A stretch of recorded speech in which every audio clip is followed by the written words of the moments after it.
Je sais pas si vous vous rappelez de ce début de match, on fait 5 premières minutes. J'ai rarement vu 5 premières minutes comme ça de l'Olympique Lyonnais. On était présent offensivement, on avait de la vitesse dans le jeu, on avait des redoublements de passes, du jeu en pivot remise. C'était magnifique à voir, genre vraiment, c'était trop beau.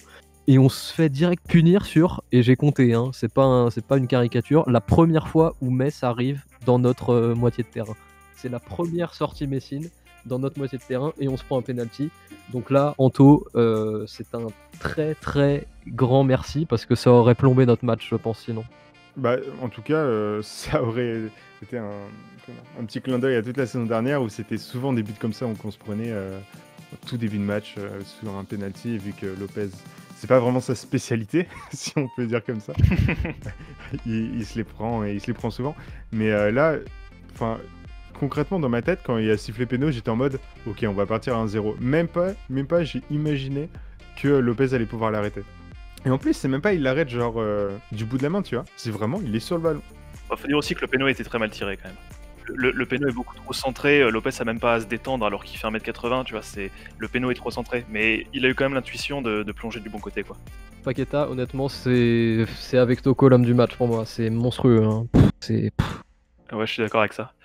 Paqueta, et en fait, c'est la copie qu'il a fait contre Reims en encore mieux. On l'attendait à directement faire un peu comme du Awar, à être tout le temps sur le front offensif et à moins venir faire les efforts défensivement. Sauf qu'en fait, ses premières bonnes prestations étaient dues à son défensif et son esprit un peu tactique, où il venait compenser les manquements défensifs de Dubois sur le côté droit. Et maintenant, qu'il est un petit peu plus dans l'esprit avec les automatismes de l'équipe, bah, il arrive il récupère les ballons et il sait directement à quel endroit trouver ses coéquipiers pour faire des projections. Et d'ailleurs, je crois qu'il y a au moins un des deux buts de Karl Toko Ekambi qui vient d'une récupération de Paqueta qui lance Memphis. Ce qui est impressionnant, c'est à quel point il a une vocation. Pour moi, je ne le voyais pas du tout comme ça avant qu'il arrive à Lyon, mais pour moi, il a vocation à être un énormissime milieu box-to-box, Paqueta. Ça se voit dans les stats, hein. Tout à l'heure, j'ai parlé des 4 passes clés, mais avant ces 4 passes clés, pour récupérer le ballon, tu as aussi 3 interceptions, 3 tacles réussis, et tout ça, c'est lui. Il est motivé défensivement, il se donne, il récupère la balle dans les pieds des adversaires, et ensuite, il a tout de suite le regard tourné vers l'avant. Bah, Bruno, ça faisait quelques temps qu'on l'avait pas vu à ce poste-là, un peu milieu défensif. Enfin, milieu pour sentinelle, relanceur. Et exceptionnel quoi à ce poste. Là, il jouait plus haut sur le terrain ces derniers temps parce qu'on avait un Mendes qui est revenu, qui est très très bien revenu. C'est vraiment un casse-tête, comme tu dis. Bah, la semaine prochaine, on n'a pas la chance, entre gros guillemets, d'avoir quelqu'un au milieu qui sera suspendu. Donc on va être sur un choix. Enfin, Mendes, il est sur une lancée qu'il a jamais eu à Lyon, une dynamique exceptionnelle.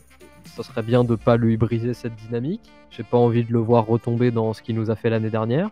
Guimarães, il retrouve du temps de jeu sur les 2 derniers matchs et sur ce qu'on voit de lui, bah, il retrouve la qualité qu'on avait pu entrevoir lors de son arrivée en février-mars avant la coupure Covid.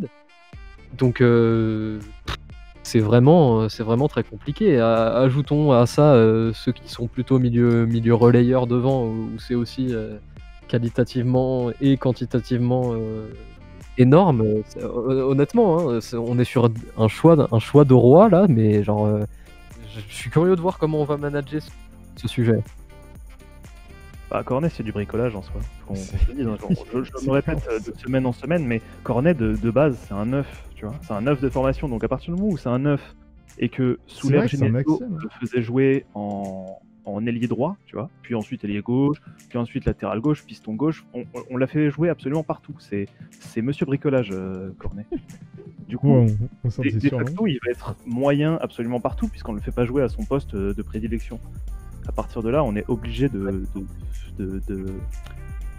baisser la tête et de prier pour que ça se passe. Moi, j'en ai un petit peu marre de voir les joueurs trimballer un petit peu n'importe comment depuis plusieurs saisons à Lyon. Surtout que c'est le même trimballage.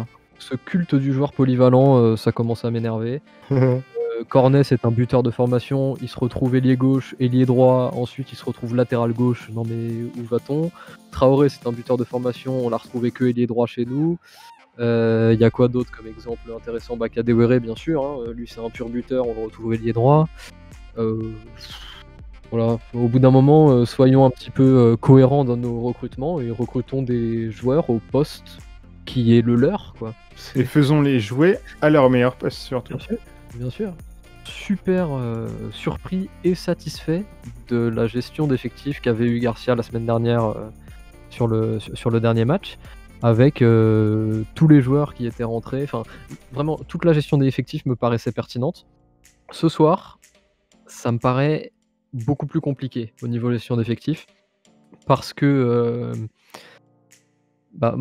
à partir du moment où on gagne 3-0, je trouve un petit peu dommage de sortir Kadewere en lui mettant un coup au moral. D'ailleurs, on a vu quand il est sorti, il était un peu triste, quoi. Mais je le comprends vraiment bien parce que les autres se sont déjà régalés. On gagne 3-0. Essayons plutôt de faire reprendre de la confiance aux gens qui en ont besoin. Et Kadewere en fait partie. Et puis dans les offensifs, c'est le seul qui a pas marqué et qui a pas été décisif. Exactement. Memphis, il a un but et peut-être une passe D, je crois. Un but. Il a un but. Toko a 2 buts. Et puis Tino, il sort, il est en mode j'ai pas fait le taf, j'ai pas montré suffisamment mes capacités. Donc forcément, il est un peu déçu.